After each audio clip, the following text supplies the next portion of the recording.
नमस्कार साथियों, मैं श्यामा मिश्रा और मैं अपने चैनल स्टडी टॉपर में आप लोगों का हार्दिक स्वागत करती हूं। आज फिर से एक नए टॉपिक जिसको हम लोग ध्यान कहते हैं या अवधान, मनोविज्ञान में अवधान कहा जाता है, अटेंशन, इस पर हम लोग आज चर्चा करेंगे। बहुत महत्वपूर्ण टॉपिक है, सीखने में बहुत महत्वपूर्ण रोल है अवधान का, क्योंकि जब तक अवधान नहीं होगा तब तक हम किसी भी चीज़ को सीख नहीं सकते हैं। तो अवधान मुख्य देख लेते हैं कि अवधान होता क्या है। तो अवधान क्या है? एक मानसिक प्रक्रिया है। सबसे पहले जान लेते हैं कैसी प्रक्रिया है। तो ये एक मानसिक प्रक्रिया है।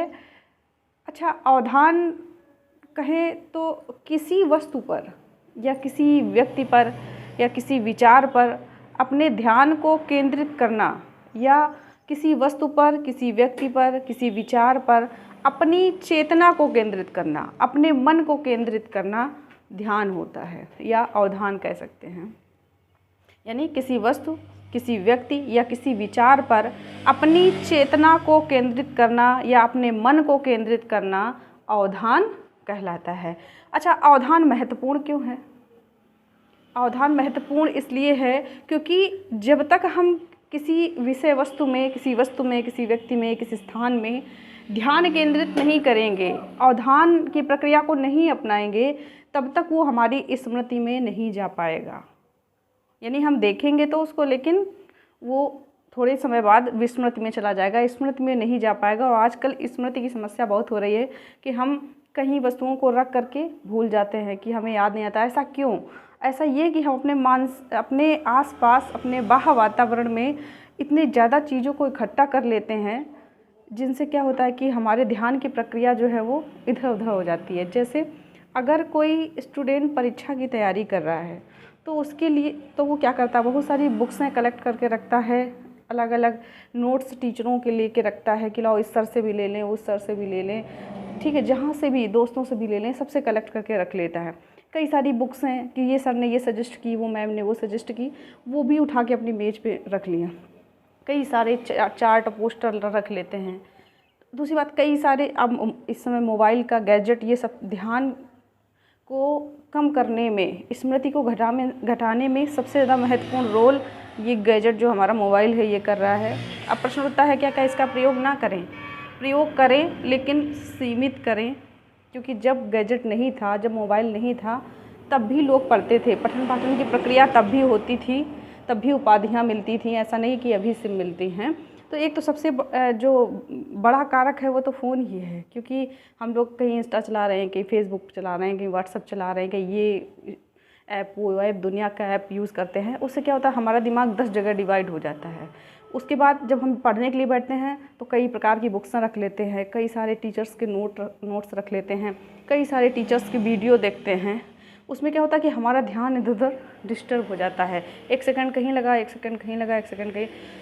अचीव क्या होता है? टोटल अचीव माने तो कौन नथिंग हो जाता है। यही हमारी असफलता का एक कारण हो जाता है।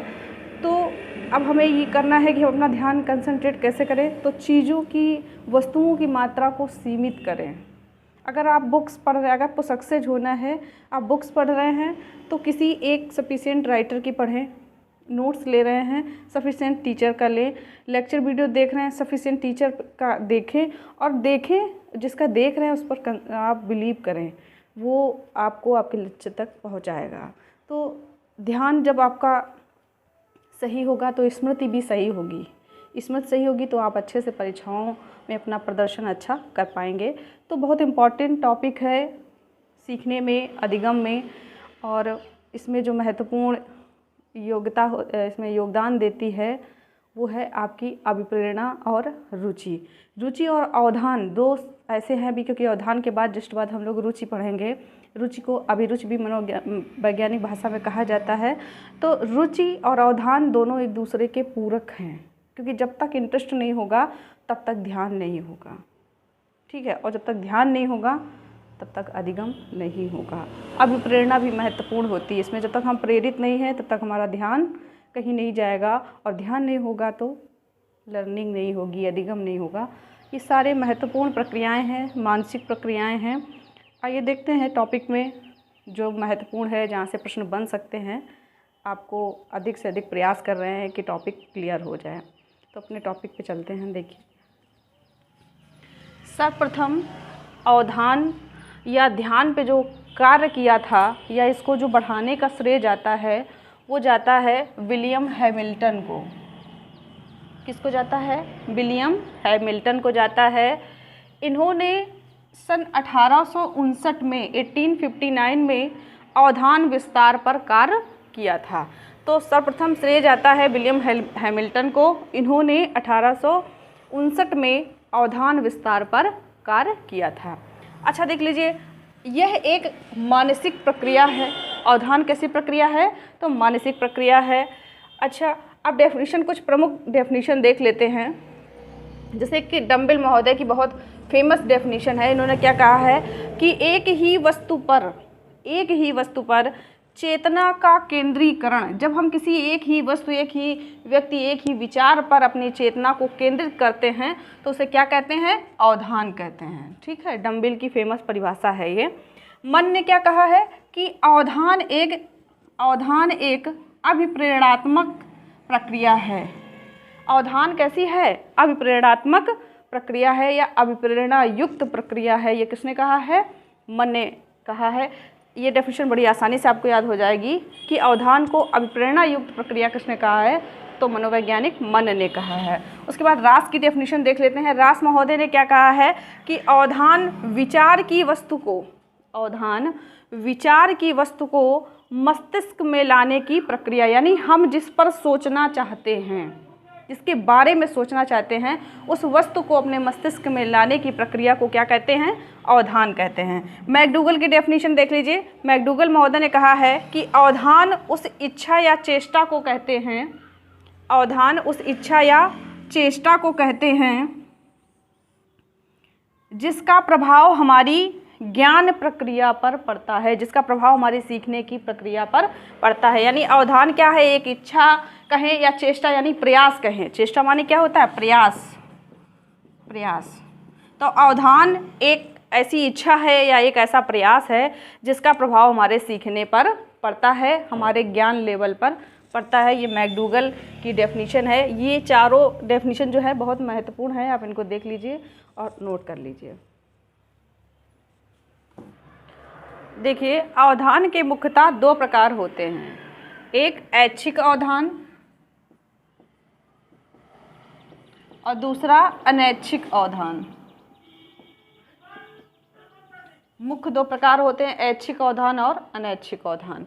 अब देखो, ऐच्छिक अवधान क्या होता है कि जहां हम जानबूझकर या इच्छा अनुसार अपनी चेतना को केंद्रित करते हैं, उसे ऐच्छिक अवधान कहा जाता है। जहां हम जानबूझकर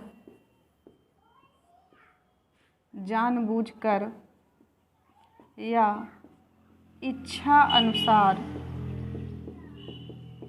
अपनी चेतना को केंद्रित करते हैं उसे क्या कहते हैं? ऐच्छिक अवधान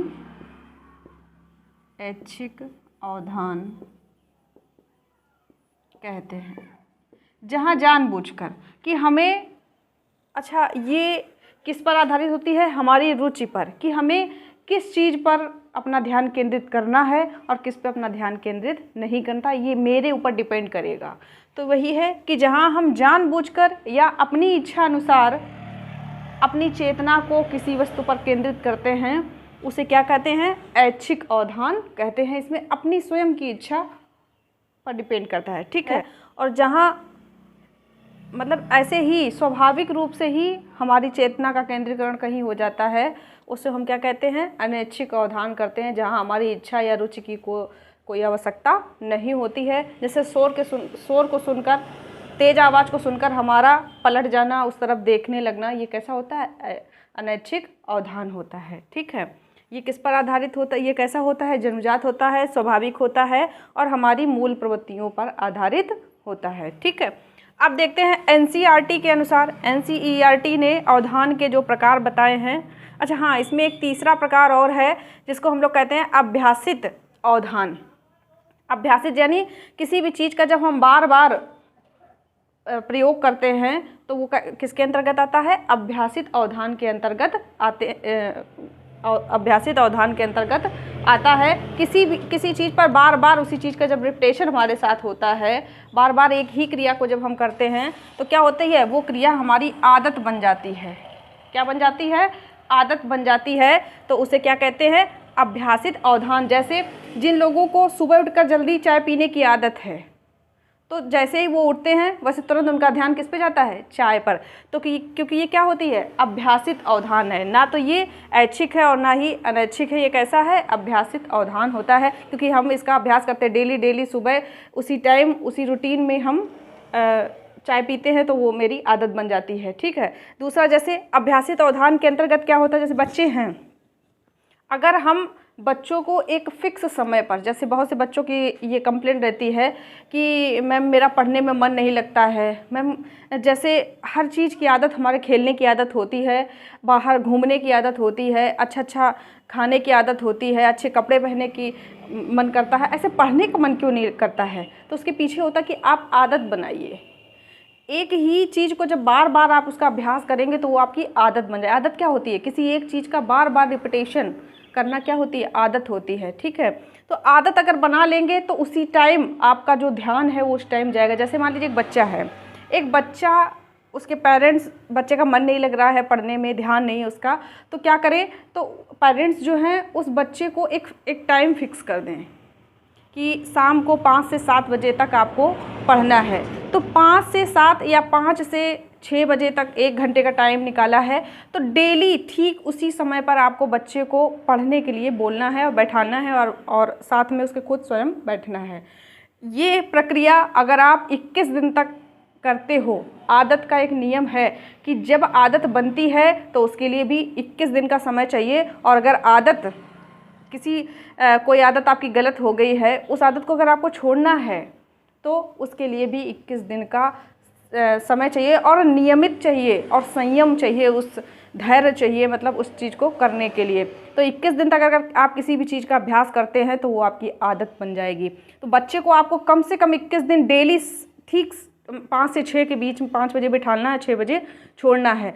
तो 22वें दिन आपसे आपका बच्चा आके स्वयं बोलेगा कि मैम हमें पढ़ाइए चल के, या अपनी मम्मी से बोलेगा कि मम्मी चलो हमारे पढ़ने का टाइम हो गया, क्योंकि अब क्या हो गया? आदत। तो ये कैसा अवधान है? अभ्यासित अवधान है। ठीक है।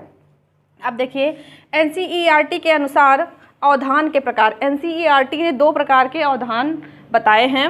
एक है चयनात्मक, ठीक है, सिलेक्टिव, और दूसरा है संधृत, सब्सटेन। ठीक है। चयनात्मक अवधान क्या होता है? चयनात्मक अवधान क्या होता है? चयनात्मक अवधान क्या होता है? बहुत से उद्दीपकों में से कुछ उद्दीपकों को चुनना। जैसे बहुत सी वस्तुओं में से कुछ वस्तुओं पर अपना ध्यान केंद्रित करना क्या होगा? चयनात्मक अवधान होगा। बहुत सी वस्तुओं के बीच में किन्हीं 2-4 वस्तुओं पर अपना ध्यान केंद्रित करना कैसा होता है? चयनात्मक अवधान होता है। और संधृत अवधान क्या होता है? एक ही वस्तु पर अपना विचार, बहुत से उद्दीपकों में से एक ही वस्तु पर अपना ध्यान केंद्रित करना संधृत अवधान होता है। चयनात्मक में बहुत सारी चीज़ों में से 2-4 चीज़ों पर अपना ध्यान केंद्रित करना चयनात्मक अवधान होता है। और संधृत अवधान क्या होता है? जहाँ बहुत सी चीज़ों में से एक ही वस्तु पर, एक ही वस्तु का आपको चुनाव करना, एक ही वस्तु पर आपको अपना ध्यान केंद्रित करना है, वो क्या होगा? संधृत अवधान होगा। अब देखिए कौन सा अच्छा होता है? चयनात्मक में अब मान लो हमें टेट के एग्ज़ाम के लिए या बीएड के एग्ज़ाम के लिए या डीएलएड के एग्ज़ाम के लिए बुकों का चयन करना है, तो बहुत सारी बुकों में हम 2-3 इस राइटर की उस राइटर की बुक से लेकर चले आते हैं। तो ये कौन सा होगा? चयनात्मक अवधान होगा, जिसमें हम कई सारी किताबों में से कुछ किताबों का चयन करेंगे। ठीक है। चयनात्मक अवधान होगा। और संधृत में क्या होगा कि बहुत सारी किताबों में से कोई एक परफेक्ट किताब का चुनाव करना संधृत अवधान होगा। बहुत सारे टीचर्स में कोई एक टीचर का चुनाव करना, बहुत सारी वस्तुओं में कोई एक वस्तु का चुनाव करना, एक विचार का चुनाव करना संदर्भ अवधान होता है। अब देखो अच्छा कौन सा होता है, तो संदर्भ अवधान होता है, क्योंकि अगर आप एक पढ़ेंगे लेकिन कंप्लीटली पढ़ेंगे, एक से पढ़ेंगे लेकिन कंप्लीटली पढ़ेंगे, ट्रस्ट से पढ़ेंगे, तो आप ज़रूर सक्सेस होंगे। हम सक्सेस नहीं हो पाते, उसके पीछे सबसे बड़ा मुख्य कारण है कि हमारा जो अवधान होता है वो कैसा होता है, चयनात्मक होता है, कि हम 3-4 चीज़ों को इकट्ठा कर लेते हैं अपने आस पास और उन पर अपना ध्यान सही से कंसंट्रेट नहीं कर पाते, क्योंकि एक ही वस्तु पर, एक ही व्यक्ति पर, एक ही लक्ष्य पर जितना अच्छा हम काम कर सकते हैं उतना 4 पर नहीं कर सकते हैं। तो प्रायः हमारी असफलता का कारण भी यही होता है कि हम जब 3-4 उद्दीपक अपने सामने ले लेते हैं तो उन 3-4 उद्दीपकों को अपना पूरा 100% मेहनत नहीं दे पाते हैं उनको, ठीक है, इसलिए वो मेरा कार्य जो है वो पूरा नहीं होता और हम असफल हो जाते हैं। तो हमें कैसे अवधान का चयन करना चाहिए, संदर्भ अवधान का चयन करना चाहिए, जहाँ एक ही लक्ष्य हो। अगर एक बुक चयन करना तो एक बुक करो लेकिन सॉलिड करो और उसी पर अपना ध्यान केंद्रित करो, तो सफलता निश्चित मिलेगी, ठीक है। तो ये 2 प्रकार मैंने आपको बताए हैं, 2 प्रकारों से। एक अवधान के मुख्य जो प्रकार हैं वो आपके 2 ही होते हैं, लेकिन ये तीसरा बताया गया है, ऐच्छिक, अनैच्छिक और अभ्यासित। ऐच्छिक जहाँ जो हमारी इच्छा पर निर्भर हो, जानबूझकर जो हम कोई किसी वस्तु पर ध्यान केंद्रित करते तो ऐच्छिक, जहाँ बिना हमारी इच्छा और रुचि के हमारा ध्यान कहीं चला जाए तो कैसा होता है, अनैच्छिक होता है, ठीक है। और अभ्यासित जहाँ हम किसी वस्तु का अभ्यास या किसी कार्य पर डेली अभ्यास करते हैं तो वो अभ्यासित अवधान के अंतर्गत आता है। एनसीईआरटी ने 2 प्रकार बताए हैं, चयनात्मक और संदर्भ, ठीक है। आगे देखते हैं कि अवधान की प्रकृति कैसी होती है या अवधान की विशेषताएं क्या हैं। देखिए अवधान की प्रकृति कैसी होती है या अवधान की विशेषताएं क्या हैं, इसके विषय में देखते हैं कि अवधान की जो प्रकृति होती है, तो अवधान क्या है, एक मानसिक क्रिया है। क्या है, मानसिक क्रिया है। सबसे पहले इसकी प्रकृति कौन है कि ये मानसिक है, ठीक है, मानसिक क्रिया है। दूसरा है ये चयनात्मक प्रक्रिया है। इसमें चयन करने के ऑप्शन होते हैं हमारे पास कि बहुत सारे उद्दीपकों में से कुछ चीज़ों पर ही अपना ध्यान हम आकर्षित करते हैं, उनका चयन कर लेते हैं। जरूरी नहीं कि जितनी भी चीज़ें हैं उन सभी पर हम अपना ध्यान कंसंट्रेट करें, नहीं, उन सभी चीज़ों में से कुछ चीज़ों को हम छांट लेते हैं, उसके ऊपर अपना ध्यान केंद्रित करते हैं। तो ये कैसी है, एक चयनात्मक प्रक्रिया है। जैसे मान लो कोई एक व्यक्ति एक मूवी देखने के लिए जाता है। अब क्या होता है, सबका अपना एप्टीट्यूड होता है, ठीक है, अपना अपना दृष्टिकोण होता है कि कौन उस मूवी में क्या देखना पसंद करता है। पूरी मूवी होती है, उसमें हर सीन होता है, भावात्मक सीन भी होता है, वात्सल्य भी होता है, श्रृंगार भी होता है, ठीक है, करुण भी होता है, ठीक है, वीर रस भी उसमें दिखाया, जब मार धाड़ दिखाई जाती है। अब होता क्या कि पूरी मूवी में हम लोग अपने हिसाब से चयन करते कि हमें क्या उसमें पसंद आया, किस पर हमारा ध्यान ज़्यादा आकर्षित हुआ। तो ये कैसी प्रक्रिया है, चयनात्मक प्रक्रिया है, ठीक है। अगला है, यह अन्वेषणात्मक है। कैसी है, अन्वेषणात्मक है, यानी खोजपूर्ण प्रक्रिया है। कैसी है, खोजपूर्ण प्रक्रिया है। इसमें अन्वेषण पाया जाता है। हमारी निगाहें हमेशा कुछ नया ढूंढती रहती हैं, जिन पर हमारा ध्यान, नई वस्तुओं पर हमारा ध्यान बहुत जल्दी आकर्षित होता है, ठीक है। तो ये कैसी एक प्रक्रिया है, अन्वेषणात्मक है, खोजपूर्ण प्रक्रिया है। अगला है, यह उद्देश्यपूर्ण या प्रयोजनपूर्ण प्रक्रिया है। हमेशा हमारा ध्यान उन्हीं जगहों पर जल्दी जाता है जहां हमारा, जिनसे रिलेटेड कोई ना कोई हमारा प्रयोजन या उद्देश्य होता है। जैसे मान लो हमें भूख लगी है और हम बस से या ट्रेन से कहीं सफ़र कर रहे हैं, तो बार बार हम उन्हीं चीज़ों पर अपना ध्यान ज़्यादा लगाते हैं जहां हमें उस भूख को शांत करने वाला उद्दीपक मिलेगा, यानी भोजन के रूप में मुझे कोई वस्तु दिखाई दे कि यार खाने के लिए कुछ भी मिल जाए। तो वही उसके अलावा और जो भी दुकानें आपको दिखेंगी, कपड़े की हो, इलेक्ट्रॉनिक्स की हो, मोबाइल की हो, उन पर ध्यान नहीं जाएगा, क्योंकि इस समय क्या है, हमारा उद्देश्य क्या, अपनी भूख मिटाना। तो उससे रिलेटेड दुकानों को हम, उस पर ध्यान हमारा जल्दी जाएगा। तो ये कैसी है, उद्देश्यपूर्ण या प्रयोजनपूर्ण प्रक्रिया है, क्या, अवधान, ठीक है। अगला देख लीजिए, मानसिक तत्परता होती है। इसमें क्या होती है, मानसिक तत्परता, यानी हम मानसिक रूप से जिन चीज़ों पर हमें अपना ध्यान कंसंट्रेट करना है या जिस चीज़ की हमें आवश्यकता होती है या जो भी हमारा उद्देश्य है, उसके लिए हम मानसिक रूप से तैयार होते हैं कि अगर निकले तो मैं देख लूँ, समझ रहे हैं। तो क्या होता है, मानसिक तत्परता होती है। अगला है अस्थिरता होती है, ये इसकी महत्वपूर्ण विशेषता है, महत्वपूर्ण विशेषता है। क्योंकि ध्यान कैसा होता है, ध्यान चंचल होता है। कैसा होता है, चंचल होता है। किसी भी वस्तु पर हम बहुत ज़्यादा देर तक अपना ध्यान कंसंट्रेट नहीं कर पाते हैं। तो ये कैसा होता है, अस्थिर होता है। किस चीज़ पर ध्यान को बढ़ाया जा सकता है, जिसमें हमारा इंटरेस्ट बहुत ज़्यादा हो। जब हम बहुत ज़्यादा तत्पर होंगे तभी हम अपने ध्यान की कंडीशन को, लिमिटेशन को बढ़ा सकते हैं। समझ रहे हैं। तो ध्यान कैसा है, अस्थिर होता है। अगला, शारीरिक मुद्रा का महत्व। शारीरिक मुद्रा का महत्व बहुत होता है अवधान में, कि आप किस कंडीशन में हैं, आप किस कंडीशन में हैं और उस टाइम आप किसी चीज़ को देख रहे हैं। मान लो चलते चलते आप किसी चीज़ को देख रहे हैं तो कितना देख सकते हैं आप। बैठ के अगर किसी चीज़ को देख रहे हैं तो कितना देख सकते हैं।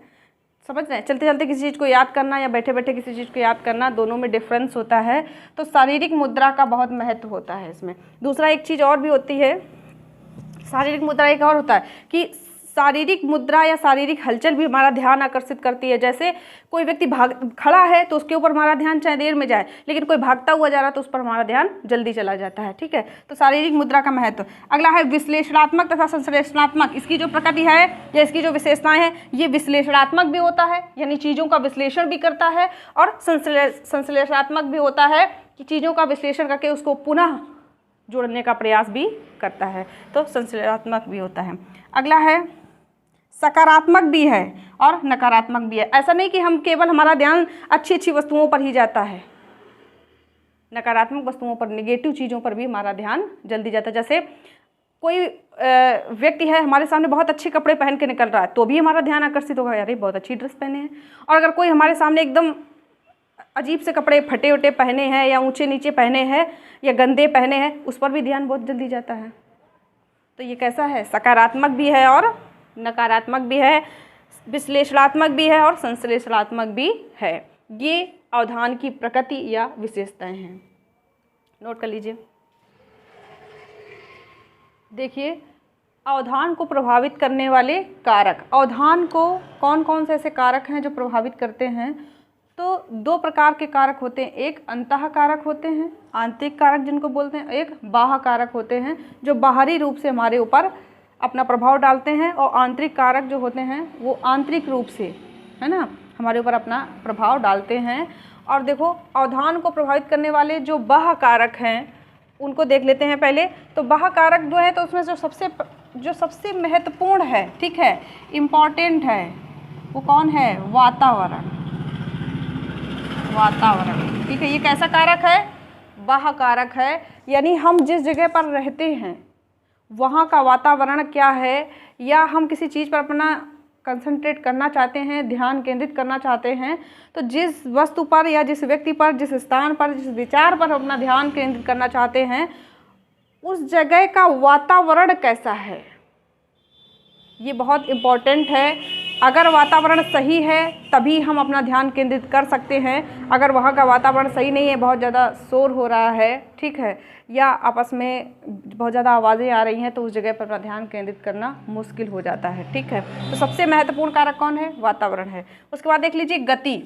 ये ऐसा कारक है जो अवधान को प्रभावित करता है, ठीक है। गतिशील चीज़ें जो है, अभी हमने थोड़ी देर पहले भी बताया था कि गति जो होती, जैसे एक स्थिर व्यक्ति की तरफ हमारा ध्यान देर में जाएगा, लेकिन एक दौड़ते हुए व्यक्ति की तरफ हमारा ध्यान जल्दी चला जाता है, तो ये हमारे अवधान को प्रभावित, गति जो है वो हमारे अवधान को प्रभावित करती है। नवीनता, जब नई चीज़ें जो हैं वो हमारे अवधान को प्रभावित करती हैं, क्योंकि मनुष्य की जो प्रकृति होती है वो क्या होती है? किसी नई चीज़ को देखना। ये मनुष्य की हेरिडिटी है, प्रकृति है उनकी, कि वो हमेशा नई चीज़ों को देखना ज़्यादा पसंद करते हैं। तो क्या है, नवीनता भी हमारे ध्यान को आकर्षित करती है, ठीक। जैसे हम लोग कहीं गए, मान लो हमारा कोई गांव है या कोई शहर है जहाँ भी हम लोग जाते थे, कुछ समय बाद हम उस जगह पर गए, 5-6 महीने बाद गए उस जगह पर, तो क्या है कि अगर वहाँ पर कोई मकान बन गया, कोई इंडस्ट्री बन गई या कोई सड़क बन गई, तो उस चीज़ को देख करके कि अरे ये पहले तो थी नहीं, तुरंत हमारा ध्यान जो है वो उस जगह पर पहुंच जाता है। तो नवीनता भी ध्यान को प्रभावित करती है। उसके बाद देखिए अवधि, जैसे मान लो हम कोई मूवी देख रहे हैं या रेडियो में समाचार सुन रहे हैं, तो बार बार किसी चीज़ का मान लो विज्ञापन आता है, किसी विज्ञापन को वो इतनी बार दिखा देते हैं, इतनी कि वो उस पर एकाएक हमारा ध्यान जो है वो आकर्षित हो जाता है। तो अवधि भी जो है वो भी ध्यान को प्रभावित करती है। उसके बाद देख लीजिए विषमता, जहाँ बहुत सी चीज़ें एक सी हो, उनमें से कोई डिफरेंट हो, वो हमारा ध्यान जल्दी से आकर्षित कर लेगी। विषमता जो है, समान चीज़ों में कोई एक असमान वस्तु जो हो वो हमारा ध्यान जल्दी आकर्षित कर लेती है। ठीक है, जैसे मान लो एक ये वाइट ब्लैक बोर्ड है, ठीक है, पूरा वाइट है, उसमें एक डॉट भी अगर हम बना देते हैं तो ये ध्यान हमारा आकर्षित कर रहा, चूँकि कैसा है, ब्लैक है। समान चीज़ों में कोई एक डिफरेंट हमारा ध्यान आकर्षित कर लेगा। ठीक, अगला है पुनरावृत्ति, किसी चीज़ की जब बार बार हमारे सामने वही चीज़ आएगी, रिपीटेशन होगा उसका बार बार, तो वो चीज़ भी हमारा ध्यान आकर्षित करती है। उसके बाद है विभिन्नताएं, इंडिविजुअल डिफरेंस, यानी एक व्यक्ति का दूसरे व्यक्ति से अलग होना, एक वस्तु का दूसरे वस्तु से अलग होना, वही विषमता जो मैंने बताया था, यही भिन्नता है। किसी भी स्तर पर, चाहे रंग रूप हो, चाहे आकार हो, किसी रूप में अगर वो डिफरेंट है, अगर मान लो जैसे बच्चे खेल रहे हैं, 10 बच्चे खेल रहे हैं, उन 10 बच्चों में कोई एक उनके बीच में बहुत छोटा हो तो हमारा ध्यान छोटे की तरफ ज़्यादा जाता है। ठीक है, अगर उन 10 बच्चों में सेम एज के हैं, उनमें कोई एक ज़्यादा बड़ा है या कोई ज़्यादा क्रिएटिव है या कोई बहुत तेज़ चल रहा है, कोई बहुत धीमे चल रहा है, तो विभिन्नता भी हमारा ध्यान आकर्षित करती है। ठीक है, अगला है रहस्य। रहस्य को देखा होगा आपने कि दो लोग अगर आपस में धीरे धीरे बात कर रहे हैं तो हम लोग चाहे जितना बिजी हों, लेकिन हमारा ध्यान उधर ही पहुंच जाता है कि क्या कह रहे होंगे, किसके विषय में कह रहे होंगे, लगता मेरी बात हो रही है ना। तो रहस्य भी जो होता है वो भी हमारा ध्यान आकर्षित करता है।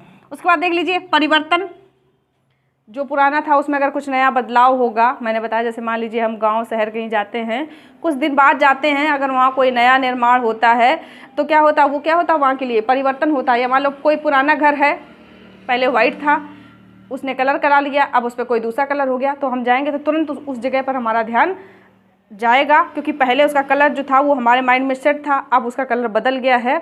तो जो परिवर्तन होता है वो भी ध्यान आकर्षित करता है। उसके बाद है आवाज़। आवाज़ भी कहीं अचानक से शोर होता है तो हम लोग क्या है, ये कैसी होती है, अनैच्छिक क्रिया होती है कि कहीं तेज़ से आवाज़ हुई और हम लोगों का अचानक से चौंक जाना या उस तरफ देखना, ये कैसी अनैच्छिक अवधान होता है। ठीक है, तो आवाज़ हमें प्रभावित करती है, अवधान को प्रभावित करती है। जैसे आपने देखा होगा कि जब भी हम लोग कहीं सफ़र करते हैं ट्रेन का, तो आपने देखा होगा कि बार बार वहाँ अलार्म बजता है कि अटेंशन प्लीज़, है ना, कि कृपया ध्यान दें। उसके बाद बताते हैं कि ये गाड़ी यहाँ चलकर वहाँ तक जाती है, तो वो आवाज़ हमें अपनी तरफ आकर्षित कर लेती है। जैसे कहीं अगर हम लोग जा रहे हैं, तेज़ वाहन की आवाज़ आई तो एकदम से हम लोग एक शॉक हो जाते हैं, चौंक जाते हैं। तो आवाज़ भी जो है वो ध्यान को प्रभावित करती है। उसके बाद आकार, किसी चीज़ का, अभी जैसे एग्जांपल मैंने दिया था कि अगर 10 बच्चे एक एज ग्रुप के खेल रहे हैं, उनमें से कोई बहुत छोटा तो उसकी तरफ ध्यान जाएगा, कोई बहुत बड़ा है तो कोई, ठीक है, कोई बहुत मोटा है, कोई बहुत छोटा है। इस टाइप से किसी चीज़ का आकार भी हमारा ध्यान आकर्षित करता है, और ख़ासकर बड़ा आकार ज़्यादा। इसीलिए आपने होर्डिंग पोस्टर देखे होंगे, जैसे चुनाव वाले लोग लगवाते हैं, बहुत बड़ा पोस्टर लगवा देते हैं, तो उस पोस्टर पे हमारा ध्यान जल्दी चला जाता है। इसके विपरीत जब हम कोई छोटा पम्पलेट को देखते हैं तो उस तरफ हमारा ध्यान जल्दी नहीं जाता है। तो आकार भी ध्यान को प्रभावित करता है। तो ये हैं जो बाह्य कारक हैं जो कि हमारे ध्यान को प्रभावित करते हैं। ठीक, अब देख लीजिए आंतरिक कारक कौन है जो ध्यान को प्रभावित करते हैं। उनमें सबसे पहला है ज्ञान। अगर हमें किसी वस्तु, किसी व्यक्ति या स्थान या विचार के विषय में पहले से ज्ञान होगा, तो अगर वही वस्तु, व्यक्ति, स्थान हमारे सामने दोबारा आएगा तो हमारा ध्यान अचानक ही उस पर पहुंच जाएगा। ठीक है, तो ये भी ध्यान को प्रभावित करेगा, क्या, हमारा ज्ञान। उसके बाद हमारी रुचि, जिन चीज़ों में इंटरेस्ट होगा उन पर ध्यान जल्दी केंद्रित होगा। उसके बाद है जिज्ञासा, हमें जिस चीज़ की हमारे अंदर जिज्ञासा है, जैसे हमें भोजन की तलाश है, हमें भूख लगी और भोजन की तलाश है, तो भोजन के जो स्टॉल होते हैं, खाने की जो वस्तुएं, उन पर ध्यान जल्दी आकर्षित हो जाता है। या हमें पढ़ने की जिज्ञासा, हमें बुक लेना है तो हम बुक स्टोर तलाशते हैं कि बुक स्टोर कहाँ है, कहीं भी जा रहे हैं, बस से, ट्रेन से, बाइक से सफ़र कर रहे हैं, तो वही चीज़ है, जो चीज़ हमारे अंदर इच्छा है जिस चीज़ को जानने की, वही चीज़ हमारा ध्यान आकर्षित करते हैं। कोई भी चीज़ हम लेने के लिए जाएँ अपना, ठीक है। उसके बाद देख लीजिए हमारे अंदर की जो मूल प्रवृत्तियाँ हैं वो भी ये आंतरिक कारक है सारे, ज्ञान, रुचि, जिज्ञासा, मूल प्रवृत्तियाँ, वो भी हमारे ध्यान को आकर्षित करती है। वंशानुक्रम कैसा कारक है? आंतरिक है। और वातावरण कैसा कारक है? बाह्य कारक है। दोनों ध्यान को प्रभावित करते हैं, वंशानुक्रम भी करता है। उसके बाद देख लीजिए हमारा मनोवृत्ति जो है, यानी हमारा जो दृष्टिकोण है कि हमारा दृष्टिकोण, हम वस्तुओं को किस तरीके से देखते हैं। वही एक फिल्म वाला जो मैंने उदाहरण दिया है कि इतने लोग एक पिक्चर हॉल में 100, 150, 200 लोग एक पिक्चर हॉल में पिक्चर को देखने जाते हैं, मूवी देखने जाते हैं, लेकिन सबका उसको देखने का दृष्टिकोण अलग होता है। किसको कौन किस भाव से देखता है और किस पर ज़्यादा अपना ध्यान, किस सीन पर उसका ध्यान ज़्यादा जाता है, ये अपना अपना दृष्टिकोण होता है। उसके बाद है उत्तेजना, जिसको हम लोग क्या बोलते हैं? चालक। पढ़ाया था प्रेरणा में, चालक कहें या अंतर्नोद कहते हैं, अंतर्नोद।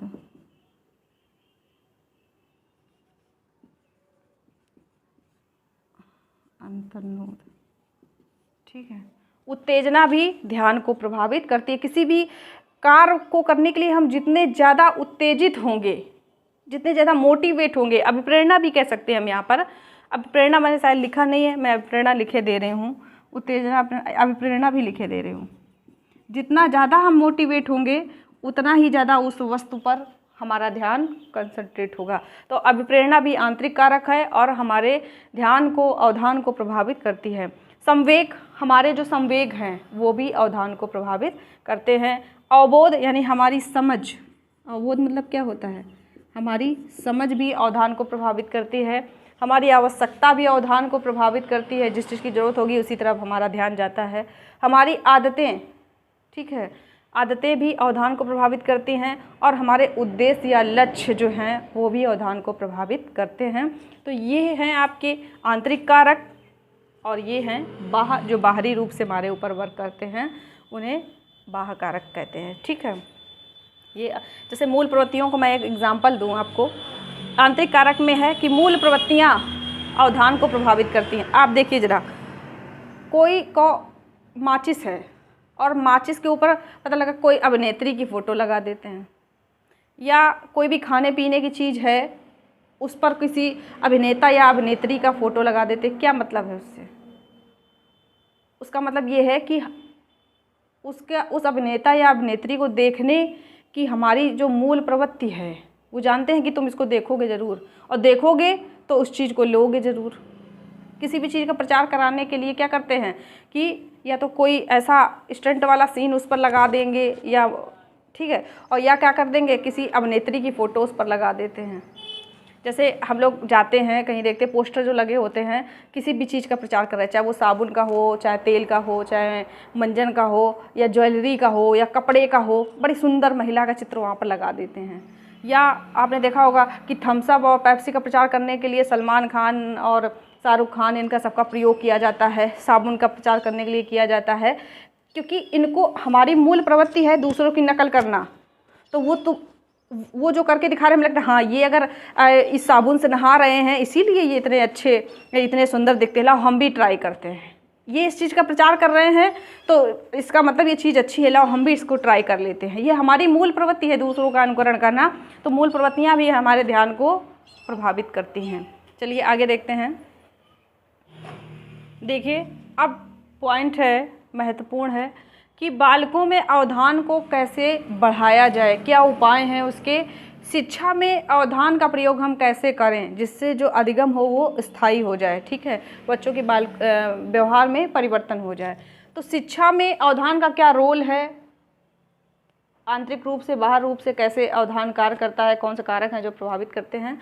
उसके बाद है कि शिक्षा में अवधान किस तरीके से सहायक है और बालकों में अवधान को कैसे बढ़ाया जाए, क्या उपाय है कि बच्चों में अवधान बढ़े। अवधान बढ़ेगा तो जो स्मृति का लेवल है वो बढ़ेगा, अधिगम स्थायी होगा। ठीक है, तो अवधान कैसे बच्चों में बढ़ाया जाए, तो उसके लिए सबसे पहला है उपयुक्त वातावरण। बच्चों को सही वातावरण दिया जाए, जहाँ जैसे विद्यालय का जो वातावरण है।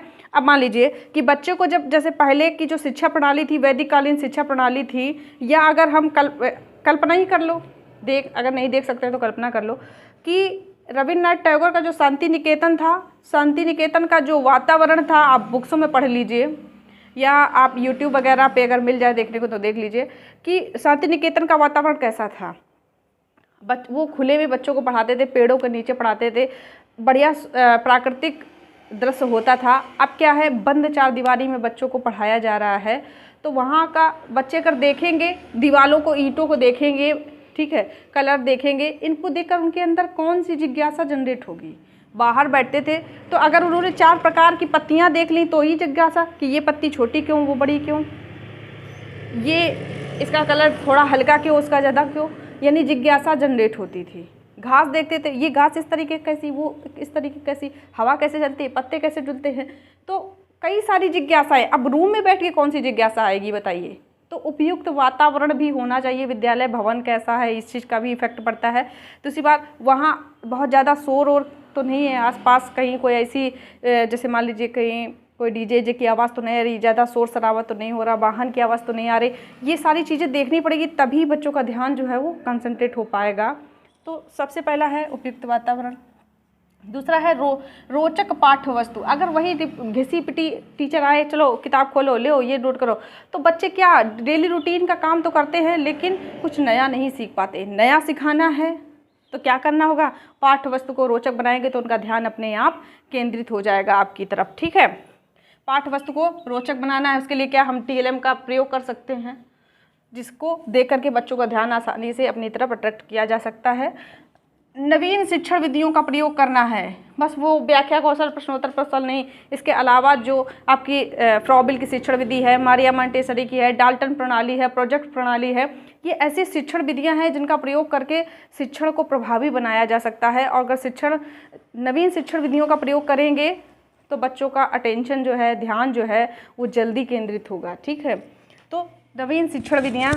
उसके बाद है मूल प्रवृत्तियों के आधार पर शिक्षा। बच्चों की मूल प्रवृत्तियाँ कैसी होती है, जैसे मान लो बच्चों के अंदर अन्वेषण होता है, ठीक है, खोज प्रवृत्ति होती है, तो आप ऐसी शिक्षण विधियों का प्रयोग करें जिसमें अन्वेषण प्रवृत्ति पाई जाए।